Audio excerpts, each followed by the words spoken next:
Olá pessoal, boa tarde. Meu nome é Rômulo Bertolatini e sou neurologista e atendo na clínica Bertolatini em Acaraú. Quero conversar com vocês hoje sobre memória. As pessoas frequentemente procuram a gente com a queixa tradicional de que ou elas próprias ou então algum conhecido, algum familiar estão perdendo a memória. Ou então elas nos procuram pedindo fórmulas mágicas para poder memorizar as disciplinas que estão estudando para alguma prova, para algum concurso, alguma coisa importante. Então vamos entender, afinal de contas, como funciona esse negócio de memória. Obviamente nós não temos a pretensão de entrar a fundo nessa questão, o assunto é muito mais extenso do que isso, mas queremos promover em linhas gerais como a coisa funciona e principalmente dar uma dica de como fazer esse gerenciamento da capacidade de memorização. Então vamos lá para poder entender o mecanismo. Afinal de contas, o que é a memória? Memória, nós temos basicamente dois tipos. Uma memória volátil, superficial, que nós utilizamos para a execução das nossas atividades diárias e tão logo essas atividades estão conclusas, essa memória simplesmente desaparece e apaga. Poderíamos comparar muito toscamente como se fosse a memória RAM de um computador. Ela funciona enquanto o computador está ligado, para a execução daquelas tarefas que são carregadas momentaneamente e, de forma ideal, deveriam ser descarregadas para a execução de atividades seguintes. O outro tipo de memória que nós temos é uma memória perene, uma memória de alta permanência, uma memória mais profunda, essa sim, localizada predominantemente no lobo temporal, especificamente numa região chamada hipocampo, e não por acaso essa mesma região onde hoje nós entendemos um dos centros das emoções do cérebro. Então vamos entender como é que funciona esse negócio. A memória superficial é uma memória extremamente prática. Eu preciso executar a atividade, executo a atividade, apago a memória. Que é um exemplo prático. Preciso sair para comprar duas canetas, uma vermelha e uma verde. Ok, eu preciso comprar uma caneta vermelha e uma verde. Eu saio e vou até ao supermercado, vou até a papelaria para executar essa compra. Chegando lá, eu efetuo a compra, pego a caneta verde, a caneta vermelha, ok, já cumpriu a finalidade, essa tarefa é simplesmente apagada da minha memória. Ponto final. Não preciso mais saber disso, né? Eu já tenho aquilo que eu pretendia. O outro tipo de memória, a memória profunda, a memória de longo prazo, essa é intimamente ligada a mecanismos emocionais, ou seja, a memória é um evento emocional. Quer um exemplo prático disso?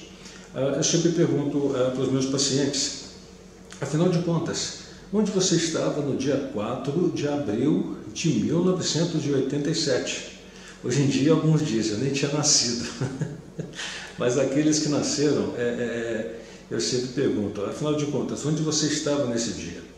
A verdade é que se esse dia não teve nenhum componente emocionalmente significativo, para a sua memória, esse dia simplesmente nunca existiu. Eu sei, você estava lá, mas simplesmente não houve nenhum registro sobre esse dia. Agora, em paralelo, quando nós levantamos outras questões, por exemplo, o dia do seu casamento, o dia do nascimento do seu filho, aquele dia que você foi mandado embora de determinado emprego, o dia que um familiar muito querido seu faleceu, nós frequentemente nos lembramos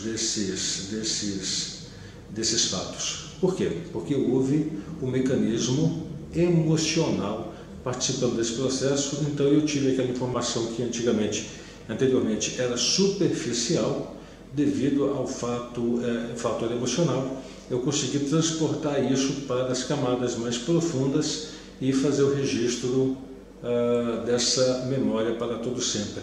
E uma coisa interessante que acontece é que se eu sou acometido de alguma doença e começo a perder a minha memória, curiosamente eu vou retirando as camadas mais superficiais e vou perdendo, as profundas vão permanecendo, né? As profundas eu vou perder por último, sendo que as mais profundas eu vou perder posteriormente a ter perdido as menos profundas.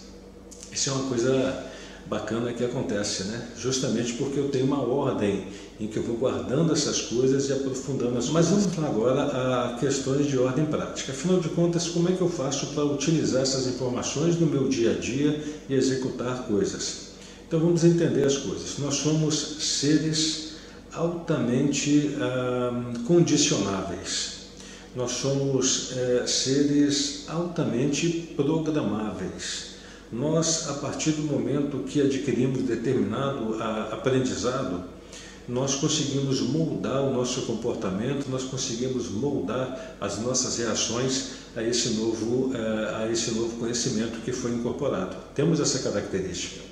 Então é importante que a gente saiba o seguinte: olha, eu tenho que estudar para o concurso. Estou estudando aqui e simplesmente não está entrando nada na minha cabeça. Primeira pergunta que eu te faço: estudar é importante? É, porque eu quero passar no concurso. Não, peraí. Passar no concurso é que é importante. O estudar é um meio para, né? Então, você sabe disso. E é por isso que você não consegue se convencer de que estudando aquilo ali a coisa vai entrar na cabeça. Você quer, na verdade, é passar no concurso. Você precisa, então, criar um mecanismo de fazer com que aquilo que está sendo estudado seja interessante. O complicado é que frequentemente o que a gente estuda, a gente vai utilizar na prova e vai descartar o conhecimento depois. O seu cérebro é mais inteligente que você e ele sabe disso. E a consequência prática é que ele reluta em colocar essa informação, em registrar essa informação, porque ele sabe que essa informação em si não tem importância emocional nenhuma, é apenas um meio para se obter um objetivo. Então eu preciso me condicionar a fazer com que o meio seja importante, que eu passe a gostar do meio. Entenda da seguinte forma: você se lembra de um filme, se lembra de um livro que você leu um capítulo ontem, parou, hoje retomou a leitura do capítulo e se lembra de tudo o que aconteceu que você leu. Por que você lembra com facilidade isso e não se lembra do estudo? Mais uma vez, o mecanismo emocional. Então eu preciso criar mecanismos de fazer com que aquilo que eu estou estudando seja legal, seja interessante, seja bacana. Como é que eu vou fazer isso? Através do condicionamento. E se eu utilizar de algum remédio com essa finalidade? Assim, não se engane, no pain, no gain. É necessário você se esforçar, você se condicionar em cima das coisas. Alguns medicamentos são estimulantes. Ele vai fazer com que você tenha uma maior atenção na hora de executar a leitura. Talvez você não fique disperso, mas necessariamente não quer dizer que você vai memorizar aquilo que você leu. Não tem jeito, você tem que passar pelo mecanismo emocional para fazer a memorização. Lembrando que remédio para burrice, deixa eu me explicar isso aqui, dizer que remédio para burrice não existe, mas deixa eu me explicar. É porque quando eu era ainda acadêmico de medicina, isso aconteceu lá no princípio da década de 80, lançaram alguns remédios no mercado, né? E o remédio dizia assim na bula: este medicamento aumenta o metabolismo cerebral, ou seja, faz o cérebro pensar mais. Opa, peraí, é um remédio para a burrice, para combater burrice, né? Claro, isso não existe, a bula dizia isso. Mas é claro que isso não existe. Você precisa de alguns substratos? Precisa sim. Mas não adianta tomar remédio à base de fosfato, isso, aquilo, outro, achando que isso vai melhorar a sua memória. Não vai. Você precisa de uma alimentação balanceada, você precisa de atividade física, você precisa de períodos regulares de descanso, você precisa de períodos regulares e de intensidade adequada de diversão. Você precisa de um período para se dedicar ao seu trabalho, que é o seu estudo, que é, digamos, a atividade intelectual que você precisa participar. Como você vai fazer para fazer essas coisas todas? Primeiro, você precisa ter disciplina para, no momento certo, executar aquela atividade certa. Não adianta você, na hora do lazer, ficar pensando em trabalho. Você não vai ter um lazer adequado e nem vai executar as tarefas do trabalho. Não adianta você, onde é que está o trabalho que eu coloquei? Ah, sim, não pode mostrar o dedo. Não adianta você, no horário do trabalho, você ficar pensando em diversão, no jogo de futebol, nisso, naquilo, outro. Você não vai render como tem que ser. Não adianta, na hora de estudar, ficar pensando na namorada, na novela, no filme, no trabalho, na diversão, nos programas. Ou seja, você tem que, na verdade, ter disciplina de fazer a coisa certa na hora certa. Se você juntar isso com esse condicionamento para você criar um mecanismo emocional de se ligar àquilo que você estuda, meu amigo, o céu é o limite. Nós utilizamos uma parcela muito pequena do nosso cérebro e, havendo disciplina, havendo treinamento, nós conseguiremos condicionar esse cérebro a trabalhar bem próximo daquela realidade que nós pretendemos. Meu nome é Rômulo Bertolatini, sou neurologista, atendo na Clínica Bertolatini em Acaraú. Espero que tenha gostado e dúvidas, por favor, façam contato e aceitamos sugestões para próximos temas. Muito obrigado.